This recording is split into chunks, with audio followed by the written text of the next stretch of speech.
মোটরের আইসি কীভাবে লাগাবেন এটা একটু দেখুন। মোটরের আইসিটা কীভাবে লাগাইতেছি, কেমনি লাগাইতেছি এটা দেখুন। যখন আপনি মোটর আইসি লাগাতে যাবেন তখন অনেকেই চিন্তা করতেছে মোটর আইসি কীভাবে রাখবেন। এই যে আমি দেখাচ্ছি আপনার একটা, যদি লাগাতে আপনাদের কোনো সমস্যা হয় তাহলে একটা করেই তার ছুটাবেন আর একটা করে লাগাবেন, তাহলে অবশ্যই পারবেন।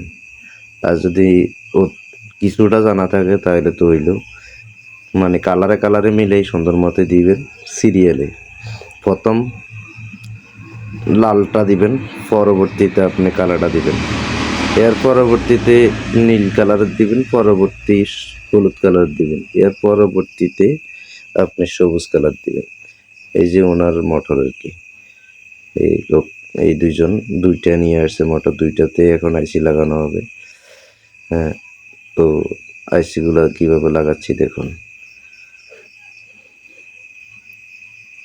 যখন আপনার মনে হয় যে, তখন আপনি এখানে যদি কালারগুলা বেশন করে লাগান, মানে হলুদের জায়গায় সবুজ, সবুজের জায়গায় নীল, তাহলে আপনি পরবর্তীতে যখন কন্ট্রোলারে লাগাইতে যাবেন তখন আপনি লাইন চেঞ্জ করতে হবে ঘন ঘন। হ্যাঁ, এবার আমি যেভাবে লাগাচ্ছি এগুলো দেখবেন, একটু দেখি তারপরে লাগাবেন, তাহলে আপনি কোনো ভুল হবে না।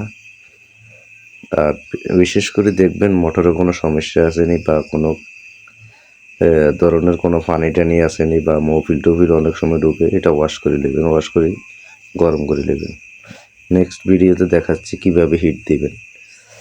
তো নেক্সট ভিডিও দেখার আমন্ত্রণ রইল।